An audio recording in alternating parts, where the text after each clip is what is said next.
Let me tell you about the one photo that Zohran Mamdani's people did not want leaving Uganda. Not because it showed something illegal, not because it captured something dangerous, but because one image matching one Airbnb listing would have collapsed an entire political identity in a single news cycle.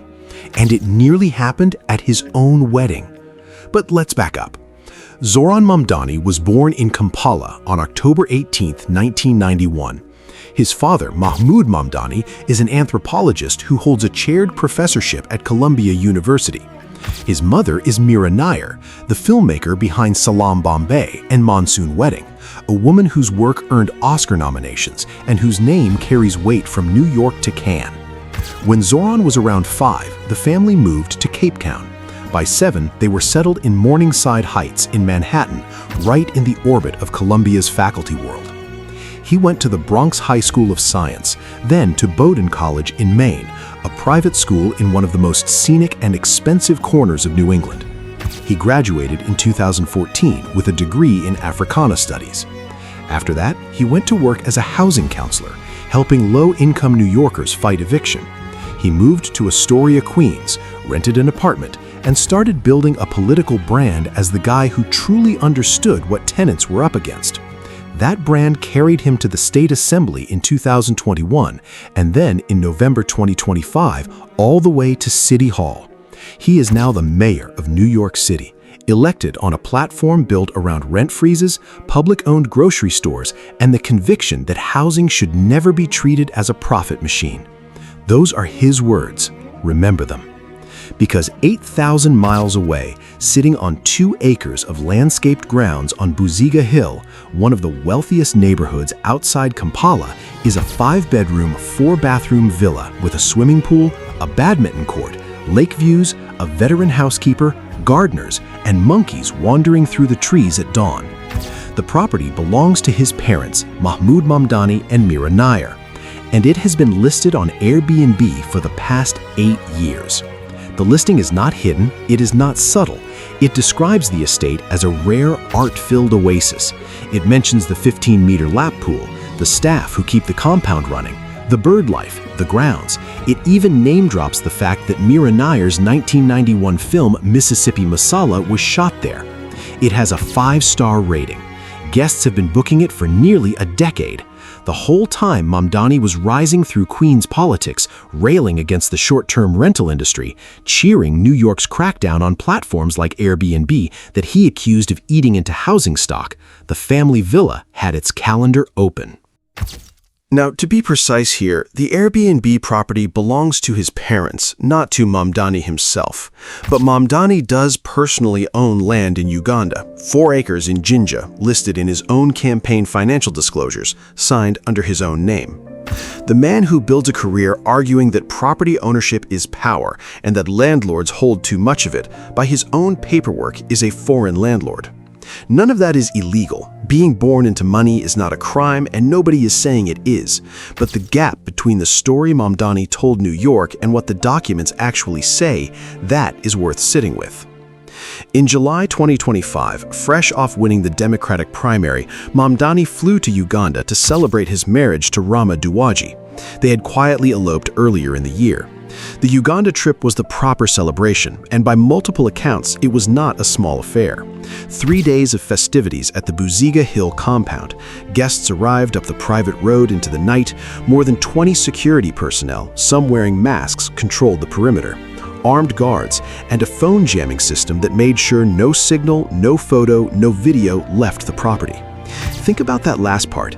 This is a man whose entire political image was built on accessibility. He films himself on the subway. He stops to talk to vendors on the street. His campaign constantly signaled that he was one of the people, not above them. And his wedding celebration came with a counter-surveillance system specifically designed so that nobody could document where he was or what he was standing in front of. The reason the jammers were there was not security. The Buziga Hill compound's neighbors reportedly include the Ugandan vice president and members of the country's military command. The security detail comes with the territory of that neighborhood. No, the jammers were for a very different threat, because if one guest posted one clear photo and one journalist matched that infinity view of Lake Victoria to the images on the active Airbnb listing, then the man of the people becomes the son of a vacation rental landlord before the ink on his primary win is dry. The secrecy was about the brand, full stop. And the brand is the thing that makes all of this matter beyond a standard rich politician has rich family story. New York spent years tightening its grip on short-term rentals. Thousands of listings were driven off the platforms. Hosts in Queens and Brooklyn faced fines. Local Law 18, which Mamdani's wing of the party supported, gutted the city's short-term rental market in the name of protecting tenants and keeping housing available. It was presented as a moral choice.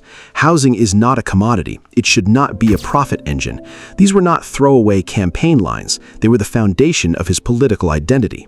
And while all of that was playing out in New York, the Airbnb listing above Lake Victoria kept taking bookings. The rules, as it turns out, applied to people who could not afford a second home on a different continent. A staffed 5-bedroom villa in one of Kampala's most prestigious areas does not list cheap. 8 years of bookings is not a rounding error. Every guest who paid to stay there is participating in exactly the kind of transaction that Mamdani has called extraction when a New Yorker does it with a spare room in Flatbush.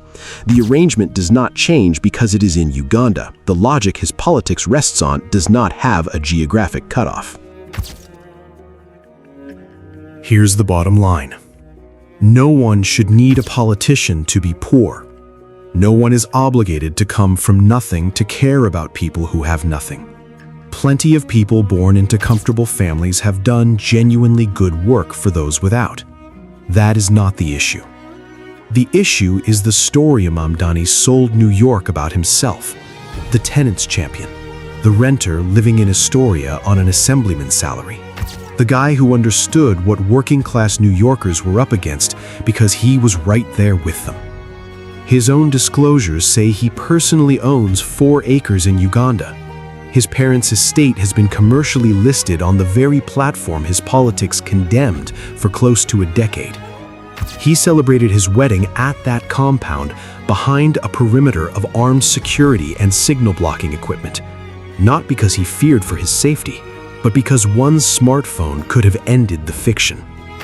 New Yorkers are now living inside his policy experiment.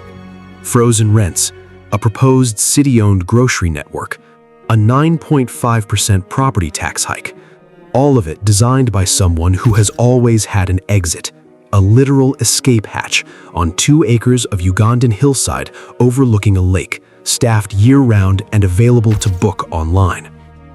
When the man telling you to sacrifice built his political identity on a version of himself that his own paperwork contradicts, you're not a partner in the cause, you're the audience.